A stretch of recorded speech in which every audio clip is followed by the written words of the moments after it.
E aí, pessoal, tudo bom? Faz um tempinho que eu não gravo nada. Eu tenho andado um pouco ocupado, né? Podem perceber que eu me mudei. Eu tô morando agora com a minha, dá pra chamar esposa. A gente não se casou ainda oficialmente na igreja, mas, bom, já estamos vivendo juntos e a gente se conhece há muito tempo, desde o ensino médio. Então, ela já é minha esposa, né?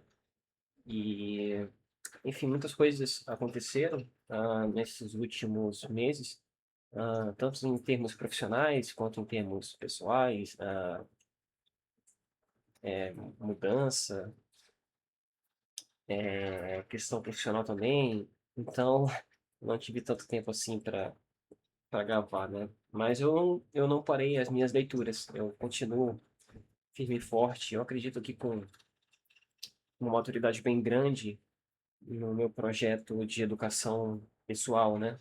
De autoeducação, tentando seguir os moldes de um currículo clássico.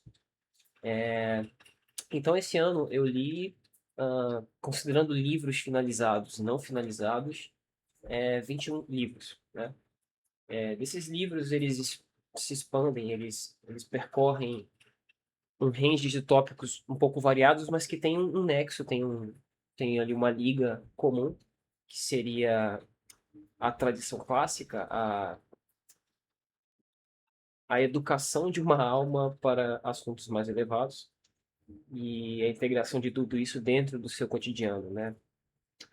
Então, é meio difícil falar esse tipo de coisa para pessoas que não entendem o que é uma vida intelectual, porque todos os elementos do seu estudo, eles vão se traduzir na sua vida e vice-versa. Então, eu às vezes estou pensando em problemas platônicos enquanto estou dentro de um avião cargueiro e no meio de uma madrugada chuvosa, com sono, e eu estou pensando a respeito da imortalidade da alma. Ou eu não falo isso para me mostrar nem nada, mas é só que a ideia é que você seja tão permeado por essas ideias que você passe a ver elas nas coisas mais cotidianas e nas coisas mais mundanas possíveis, né? E esse ano, para mim, foi um ano que isso ficou bem claro, né? Eu consigo, eu consigo ver essas ideias, eu consigo ver a aplicação delas na minha vida e na vida dos demais, em tudo, em todas as coisas que eu faço no meu dia. Então, essa pequena introdução, é um vídeo só para dizer mesmo os livros que eu li e mostrar como é que eu organizei eles, mais ou menos, né? Então dá para dizer que eu organizei essas leituras, elas não estão aqui em ordem, eu não vou mostrá-las necessariamente em ordem de leitura, tá? Foi só eu classifiquei elas por... a forma como eu vou expor elas aqui, esses livros, né? Esses 21 livros aqui, a forma como eu vou expor eles vai ser mais por gêneros, né? Ou a função que eles tiveram no meu processo de educação e nesse ano, né? E aonde eles estão organizados. Então, a gente pode dividir, eu consigo dividir as minhas leituras em três etapas, né? Leituras mais políticas ou práticas, ah, alguns ensaios a respeito de teoria política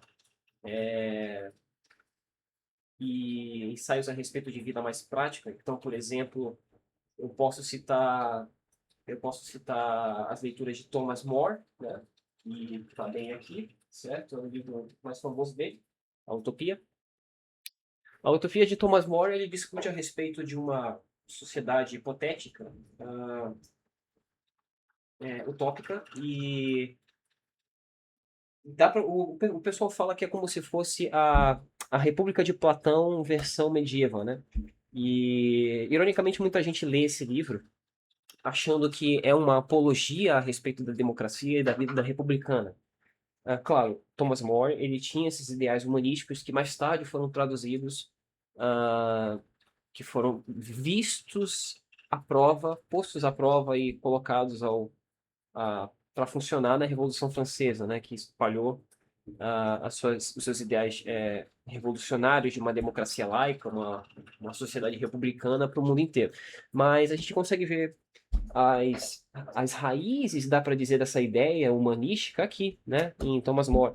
Só que, ironicamente, Thomas More ele propõe essa sociedade perfeita, uma sociedade mais justa e igualitária, sob os moldes republicanos e democráticos, como uma sátira, como uma ironia. No final do livro, o diálogo que ele tem aqui com um dos seus personagens, né, que representa como se fosse o chanceler, ele mesmo. Eu acabei esquecendo o nome do personagem, mas ele está conversando, o próprio Thomas More é um personagem no livro, ele está conversando com um outro personagem que é um conselheiro, alguma coisa assim do rei. E aí eles começam, esse conselheiro fala que ele viajou a muitos lugares e ele conheceu essa sociedade hipotética chamada Utopia.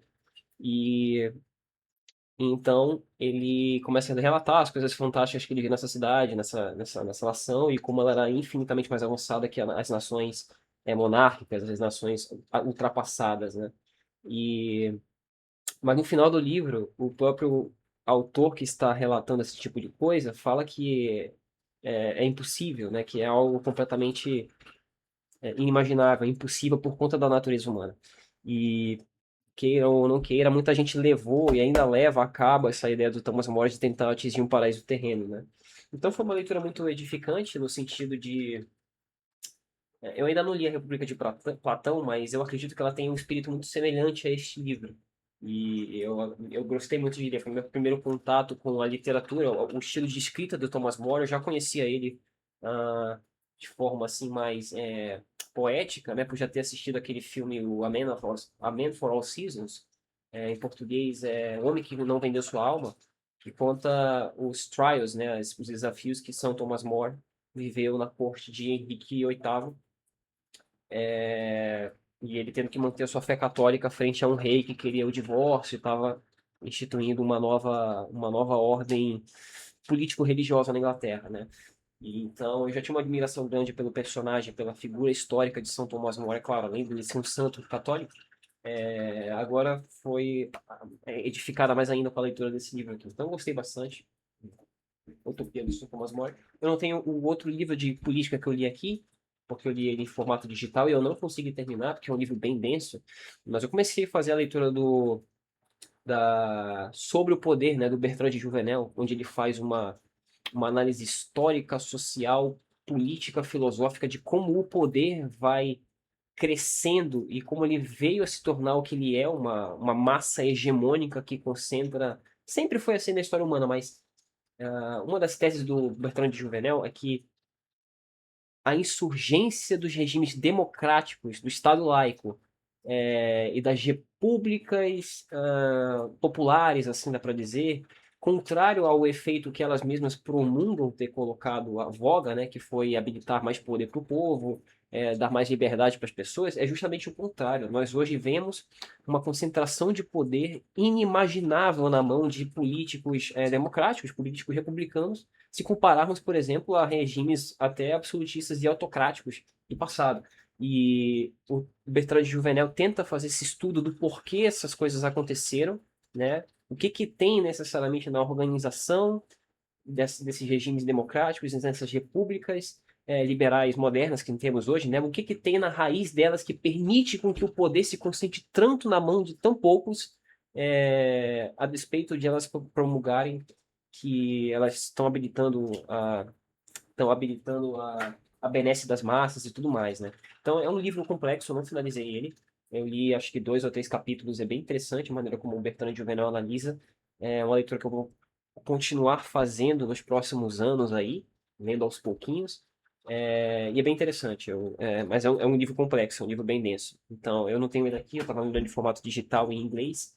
É, então, é isso, né? Bertrand Juvenal também está dentro da categoria de política social, filosofia política. Então, também li alguma crítica cultural, né? Tem aqui Roger Scruton, certo? Que é A Cultura Importa. E tem, eu não estou com ele aqui, mas também tem ali o Contra o Estado, do Gilbert Keith Chesterton, né? Então, A Cultura Importa, do Roger Scruton, é uma defesa que ele faz a respeito da objetividade moral e cultural da cultura ocidental clássica, né? Ele faz alguns argumentos a respeito de filosofia, de arte, de música, de literatura e por que que essas coisas, apesar de que nós vivemos num mundo apesar de vivermos num mundo que hoje prega que não existe necessariamente uma cultura superior a outra, costumes superiores a outro, o Roger Scruton tenta fazer uma análise objetiva e, como eu posso dizer, concreta do porquê a cultura ocidental clássica, com todas as coisas positivas e negativas que ela teve na sua história, é superior à cultura que o homem moderno está cultivando. E eu acredito que ele faz uma boa defesa, uma boa apologia disso aí, né? Comparando com os valores, com os tipos de homens que eram criados naquela época e as resiliências que eles tinham, as competências que eles tinham, com o que temos hoje em dia. Ele aponta até algumas inconsistências lógicas dentro do pensamento moderno de relativismo cultural e moral, né? Então, uma leitura interessante também. O livro Contra o Estado, do Gilbert Keith Chesterton, é mais ou menos um livro pequenininho, que tem apenas 3 debates dele ali, discutindo, né, debatendo a respeito de temas um pouco controversos na época dele. Não sei se diria controverso, mas temas que estavam em voga e que, como já dizia a janela de Overton, foram postos em voga porque a história sempre se move para a esquerda. Então ele está discutindo ali com Bertrand Russell e outros dois personagens que eu não me lembro o nome, a respeito de temas como, por exemplo, educação, porque que a educação, ele tá debatendo contra um cara que está propondo que a educação tenha que ficar 100% nas mãos do Estado e os pais não devam impor sua moral e seus costumes nos filhos. E claro, o Chesterton vai fazer a defesa do contrário, né? É um livro bem pequenininho, ele foi, como eu posso dizer, ele foi traduzido, né, conscrito, com base em debates ao vivo, em público, que Chesterton teve com esses personagens, né? Então, foi interessante a ver como o Chesterton debate também. E eu diria que ele fez uma boa defesa a respeito de por que os pais têm que cuidar das crianças, uma defesa a respeito das mães, né? E, bom, é isso. Aí a gente pode passar também, eu fiz algumas leituras de literatura, no início do ano. Eu comprei esse livro aqui, né? Por favor, da cá. É um livro que contém vários contos do Charles Dickens, né? Atualmente eu só li um, eu li As Aventuras de Oliver Twist, que é uma história sobre um órfãozinho que passa por uma série de desventuras na Inglaterra do século XIX, e acaba caindo nos infortúnios e nas mãos de pessoas muito mal intencionadas, né? Mas com um pouco de providência, com um pouco de sorte divina, ele acaba tudo dando certo para ele. E uma coisa que eu achei bem legal em ler Charles Dickens, e fica uma dica aí para quem está precisando polir seu inglês, eu me considero uma pessoa fluente em inglês, né? E isso aqui é muito pesado em termos assim gramaticais, porque a forma como o Charles Dickens escreve, o vocabulário dele é fantástico, cara. É um autor incrível se você quiser aprimorar o seu entendimento de inglês. É uma leitura, assim, eu considero, como eu falei, que sou fluente em inglês, eu me senti muito desafiado lendo esse livro, mas eu gostei bastante. Gostei bastante do conto do pequeno Oliver Twist. Além disso, eu também li As 20 Mil Léguas Submarinas, eu nunca tinha lido nada do Jules Verne. Eu tenho um box dele ali, né? E esse aqui foi o primeiro livro que eu li, dele, 20 Mil Léguas Submarinas. Uma história bem legal, bem interessante, bem criativa a respeito de dá para dizer que é um sequestro, assim, um sequestro efetuado por uma tripulação de um submarino, né? Um submarino do século XIX, do início do século XX ali. É, e, e o personagem do Capitão Nemo, né? Um pequeno spoiler aqui para quem nunca leu. O personagem do Capitão Nemo é uma figura muito interessante, um homem muito culto, um homem racionalista, mas profundamente cínico e cético a respeito do mundo e das pessoas, né? O que pode, talvez ele seja uma representação do homem moderno, novamente, né? Que ele mistura as duas coisas do mundo, como eu posso dizer, do mundo perfeito, né? Ele é um homem profundamente culto, ele tinha apreço pela natureza, pelas ciências, pela filosofia, pela literatura, mas era um homem extremamente pragmático, talvez por ter sido traumatizado pelas mazelas que o mundo acabou fazendo para ele, né? E no final tem uma pequena redenção desse personagem. Enfim, não vou falar mais, mas eu gostei muito de ler Júlio Verne e pretendo ler os outros livros dele ali. Então, A gente pode agora passar para o segundo ato, né, que seria livros assim com um teor um pouco mais filosófico, espiritual e abstrativo. Então, eu poderia falar as leituras de Platão que eu fiz, né, Platão e os diálogos socráticos. Eu continuo na minha firme e forte no meu projeto do COF, do Olavo de Carvalho. Eu baixei, eu baixei as aulas dele num telefone antigo meu, coloquei lá e eu tenho umas 400, 500 aulas ali salvas. E eu fico escutando enquanto outro no trabalho, outro indo para o trabalho, voltando do trabalho, eu fico escutando ali o professor falando. E eu já tinha lido muitas coisas de Platão, né? Eu comprei essa edição aqui da editora Hackett, Plato Complete Works, que tem todos os diálogos platônicos aqui, os diálogos socráticos, além de outras obras de Platão, como a República, Metafísica, Metafísica é de Aristóteles, né? Mas enfim, tem as obras de Platão completas aqui, inclusive os diálogos.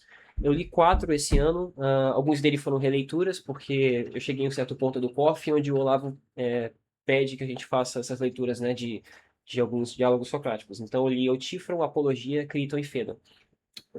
Eu poderia fazer um vídeo só sobre o que cada um desses diálogos fala, né? Mas diante do problema, por exemplo, que a gente estava discutindo sobre teoria política, o Platão faz essas leituras dos diálogos de Sócrates pode ser muito útil porque ele mostra para a gente que, na verdade, toda política começa, na verdade, na alma, né? Então, nos diálogos, a gente se confronta com... A gente fica de frente com um homem, né, Sócrates, que ele... A única preocupação dele, da vida dele, era a saúde da própria alma e, por consequência, e como isso ia ter consequências assim na política e na vida, né? Então ele ensina pra gente que a pergunta fundamental não é como ser uma pessoa bem-sucedida, como fazer certa coisa dentro da política, qual é o modelo político mais eficiente, mas nada disso importa se você não fizer a pergunta de como ser bom, né? Como buscar o bem, como buscar a verdade. E eu acho que os quatro primeiros diálogos, né, que retratam a morte de Sócrates, eles deixam isso muito engravado na tua alma, né? Apologia, Criton, o Fédon, especialmente a respeito da imortalidade da alma, e o Eutífron, né? Então, é sempre fantástico ler Platão e ler os diálogos socráticos. É algo que eu vou ter que fazer, ficar refazendo a minha vida inteira, né?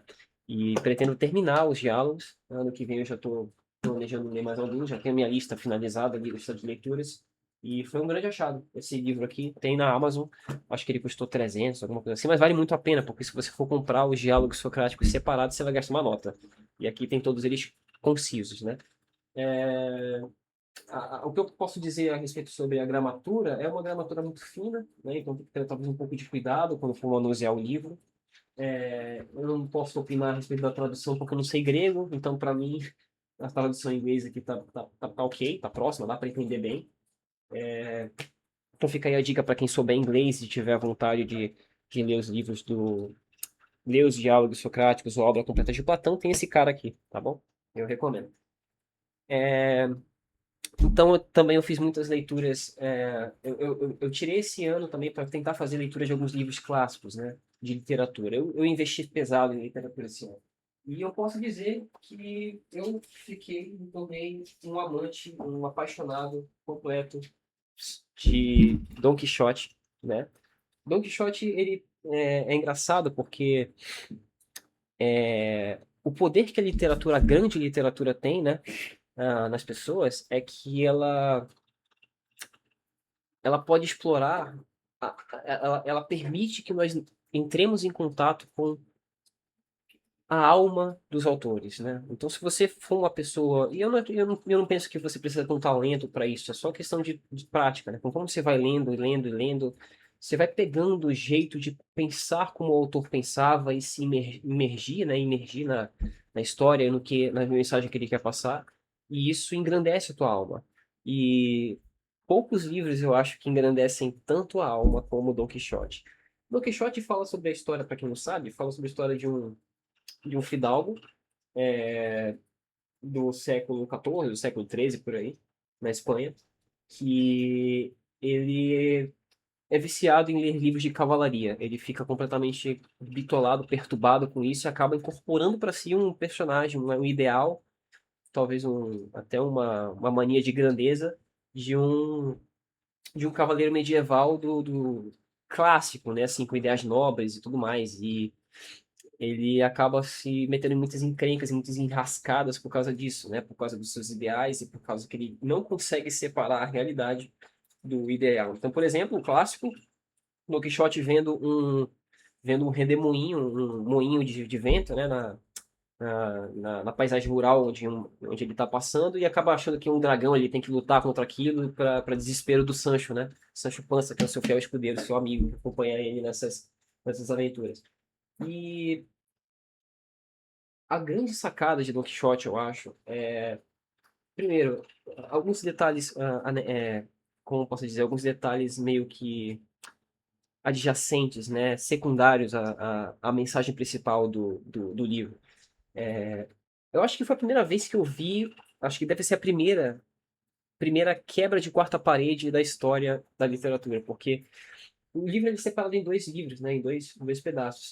O primeiro livro, que conta as histórias do Don Quixote antes dele ser famoso, quando ele é só um maluco mesmo, e porque o Miguel de Cervantes publicou essas histórias, esses contos, né, e acabaram pegando muita fama, e anos depois ele publicou a segunda parte, por quê? Porque tinha gente tentando impersonar, tipo, pegar a identidade do Miguel de Cervantes e dizer que ele era o autor do Don Quixote e acabava fazendo spin-off, fazendo outras histórias, né, e o autor não gostava disso. Então ele escreveu a segunda parte para dar como eu posso dizer, para dar uma direção canônica para o personagem.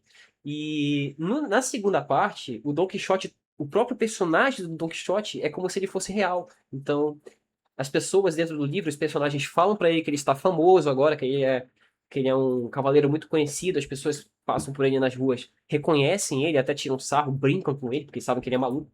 É, e o Don Quixote, ele entra nessa, né? Ele acaba dizendo que o Miguel de Cervantes, ele acaba dando uma direção para o Don Quixote, endereçando os problemas que eram postos. Então, por exemplo, tinha um problema de que Don Quixote ele ia para Barcelona. Então, uma dos spin-offs que um cara criou lá, um personificador, ele criou, dizia que Don Quixote ia para Barcelona. Então, Miguel de Cervantes falava, não, o cara que escreveu que Don Quixote foi para Barcelona fazer tal coisa está errado. Na verdade, Don Quixote está indo para Sevilha.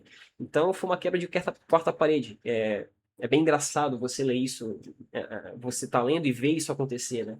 Sem contar que as histórias também são hilárias. O Don Quixote passa por cada coisa ridícula e absurda junto com o Sancho, que é fantástico.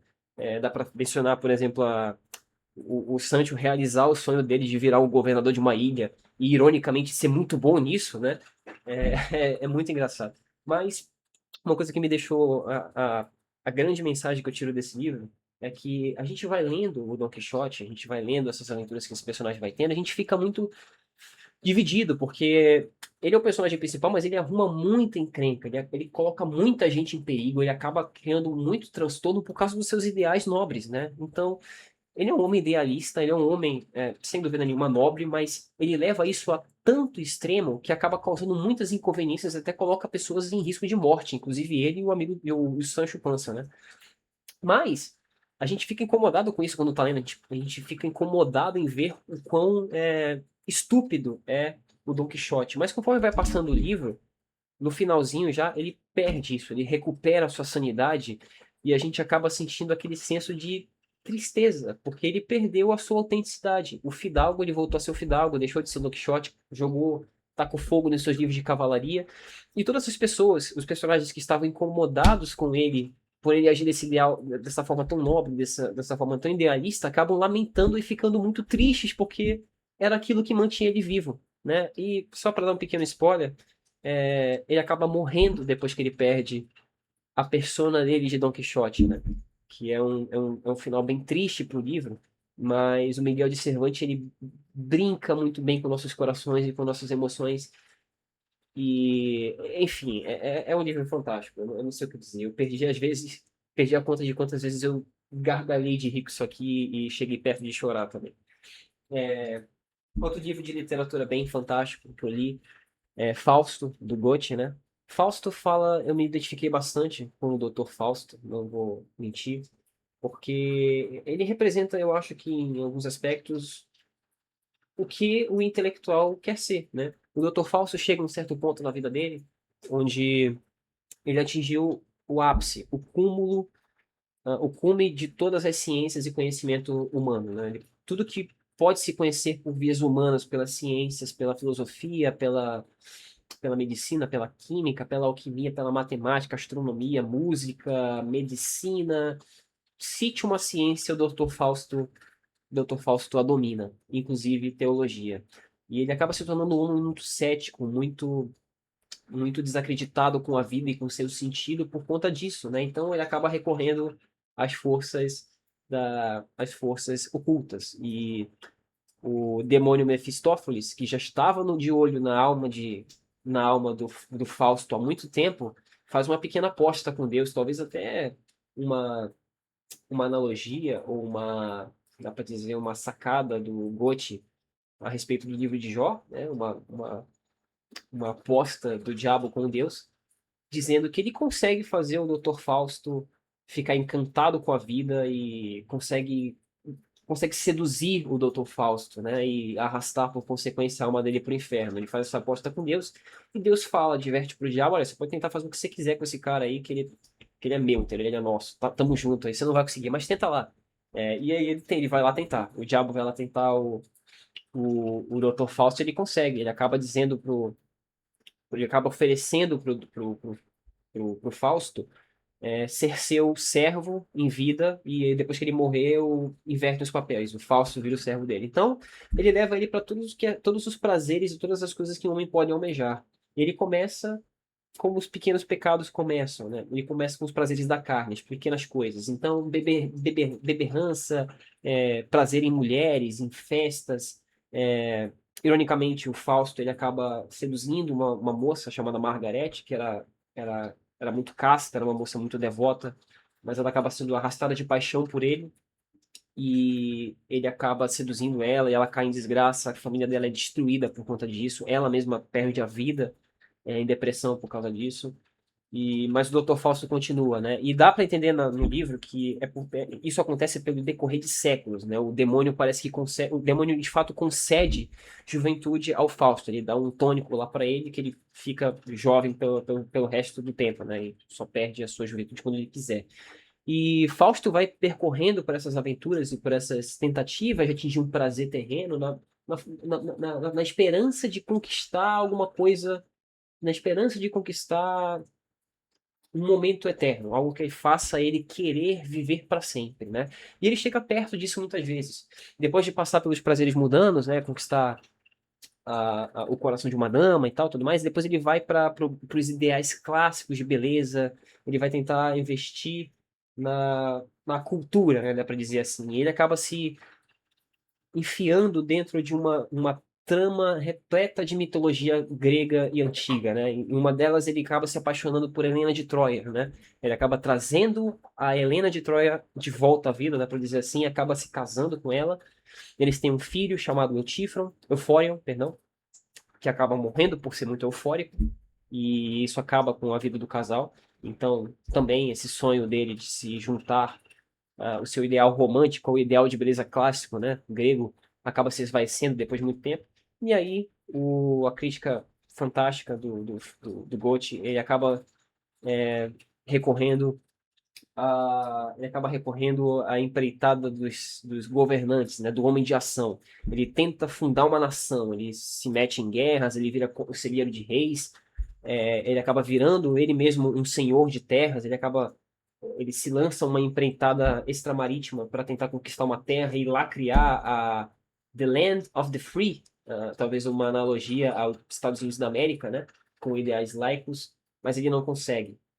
E quando o Dr. Fausto está prestes a morrer, quando está morrendo, né, e o diabo já está bem perto de o levar consigo, ele é poupado, ele é salvo pela intercessão das pessoas que tiveram na vida dele. A principal delas, a Margarete, a moça que ele acabou conquistando, né? Acabou, enfim, acabando com a vida dela, mas ela sempre guardou ele no coração, inclusive quando ela foi para o céu, ela foi salva. E a reza dela, as orações dela, a intercessão dela acabam fazendo com que Nossa Senhora salve, né, ajude a interceder pela alma de Fausto, e ele é tirado das garras do demônio no último segundo, porque ele sempre, apesar de tudo, ele sempre teve amor pela verdade, ele sempre teve amor, ele nunca deixou de tentar encontrar o bem, né? E isso, aos olhos de Deus, não passa despercebido. Então, o diabo acabou se dando mal. Eu gostei muito de ler Fausto.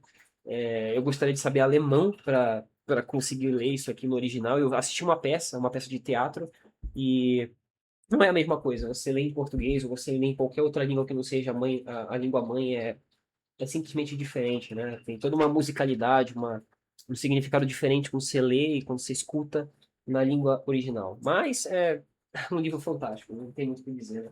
Grandes livros da literatura ocidental. Também li alguns livros, alguns romances da Jane Austen, né? Não tenho muito o que dizer sobre isso, apenas que são romances muito sensíveis, de muito bom gosto. Jane Austen, acho que dispensa comentários, né? Eu li o Orgulho e Preconceito, o clássico, e o Persuasão. Então, ela, assim, Jane Austen é uma cirurgiã uma cirurgiã social, uma cirurgiã das dinâmicas sociais, né? Então, a gente, ela não passa, assim, não são cenários e não são romances, assim, muito cheios de emoção, mas eles acalentam a tua alma quando tu lê, porque são muito calmos, são muito tranquilos, os personagens são muito realísticos, você sente que cada personagem é um personagem, uma pessoa mesmo, então adorei ler Jane Austen, recomendo para todos. Fica a dica aí para os caras que querem conquistar as menininhas e se tornar um pouco mais sensíveis. Leiam Jane Austen, faz muito bem, tá? E aí a gente também pode agora talvez passar para aqui livros realmente que foram ah, bem fortes assim também. Antes de citá-los, né? Eu vou citar alguns livros que ficaram talvez sem, como eu posso dizer, sem exatamente um lugar na lista, mas que foram também bem interessantes, né? Itinerário da Mente para Deus, né, que é um livro do São Boaventura. Eu não terminei de ler, vou ser sincero, a forma como o São Boaventura escreve não me cativou muito. Eu ainda vou terminar, até porque é um livro bem curtinho, mas é um livro de teologia mística, né? É a forma como São Boaventura encontrou para dizer como ele chegou a Deus, ou como Deus chega a ele, né? E isso é muito pessoal para cada pessoa, mas dá para dizer que é um pouco parecido com Santa Teresinha do Menino Jesus, né? E assim, eu vou terminar. Eu sei que São Boaventura tem algumas ressalvas teológicas a respeito da forma como ele pensa, mas é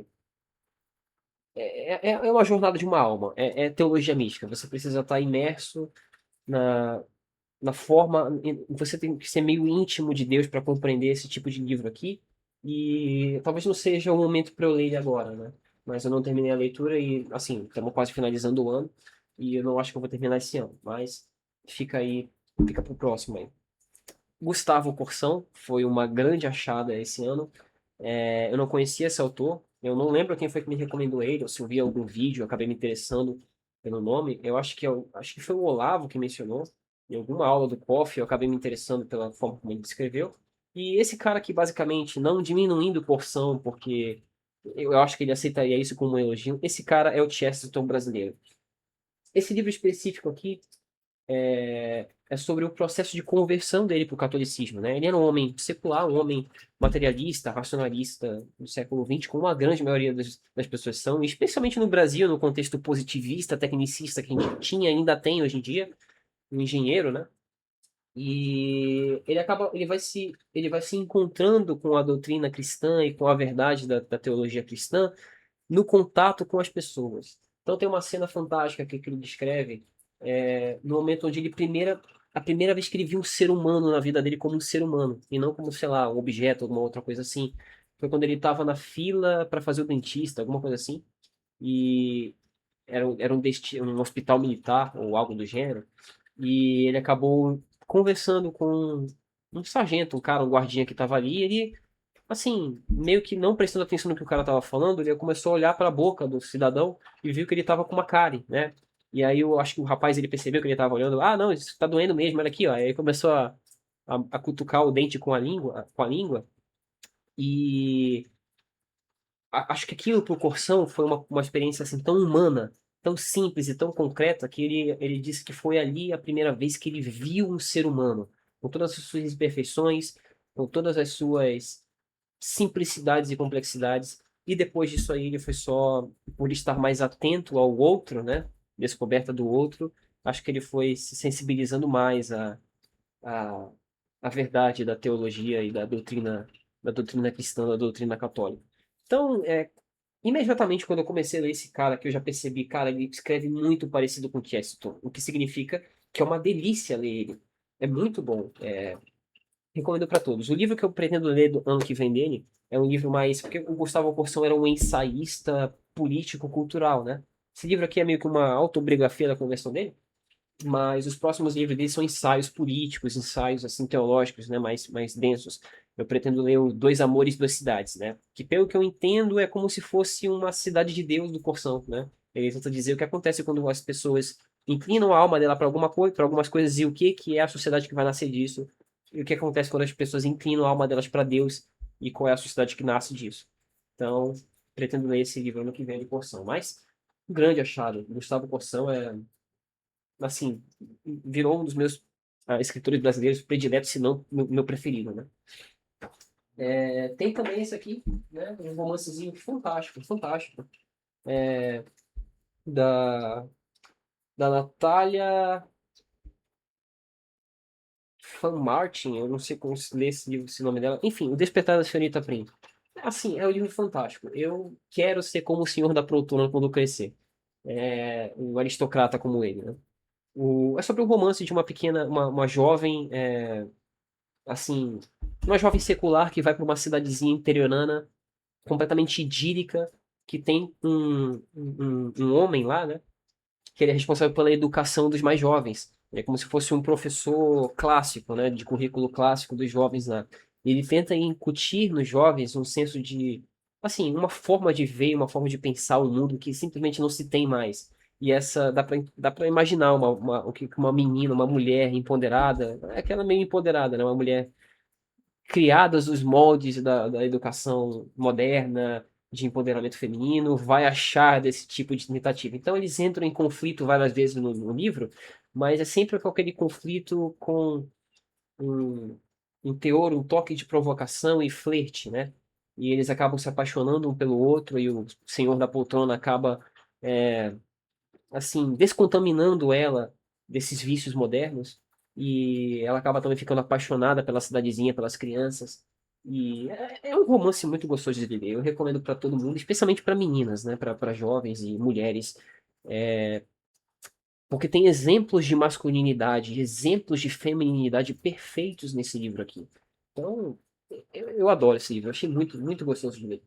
Tem também o privilégio de ser mulher, da Alice von Hildebrand, que faz uma defesa a respeito da feminilidade clássica, né, do que era entendido como ser uma mulher antigamente e por que que o ideal moderno de feminilidade não é capaz de aprender e compreender o que que é uma mulher. É também uma leitura muito gostosa e muito edificante para mulheres, eu recomendo, mas também para homens, né, para aprender a apreciar o sexo mais frágil. E fantástico, né? Temos aqui também Scott Hahn e Kimberly Hahn, sua esposa. Todos os caminhos levam a Roma. É a história de conversão de um pastor presbiteriano, ou era metodista, eu não lembro. Presbiteriano.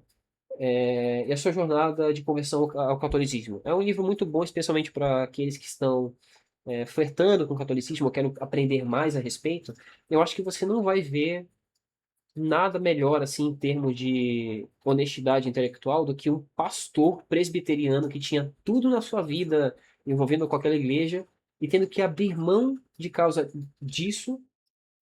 E além de tudo isso, ele ainda era anticatólico, né? Como uma boa parte da parcela protestante é. E além disso, tendo que abrir mão de tudo isso, desses confortos, da sua estabilidade. Ele tinha uma vida dentro da igreja presbiteriana, né? Por conta da verdade. Ele acabou reconhecendo que a verdade está dentro da Igreja Católica e ele acabou tendo que se converter, né? E a esposa dele seguiu depois. O livro é escrito, ele é muito sensível no sentido que ele é escrito tanto do ponto de vista do Scott quanto do ponto de vista da Kimberly, né? Porque vocês podem imaginar a angústia que deve ser para uma mulher ver o seu marido basicamente largar tudo, né? E para seguir uma coisa que você talvez não tenha certeza. Mas é um livro fantástico. Eu recomendo para todos os protestantes, para os evangélicos, até para os católicos também. Todos os caminhos levam a Roma. E agora, os dois últimos livros aqui, né? A gente tem Boécio, que eu estou finalizando, eu ainda estou lendo. Consolação da Filosofia. Esse livro aqui, para mim, está tendo toques muito pessoais, porque eu me identifico um pouco com o Boécio, né? Ele é um homem. E acho que todo mundo vai se identificar em algum sentido, porque Boécio foi um homem que atingiu todas as glórias materiais e terrenas que você pode imaginar. O cara era conselheiro do rei Teodorico, é, um cargo de altíssimo prestígio. Ele tinha uma família perfeita, a mulher dele era bonita, os filhos dele eram cônsules, e ele tinha muito dinheiro, ele tinha terras, ele tinha respeito, ele era um intelectual, uma pessoa respeitada.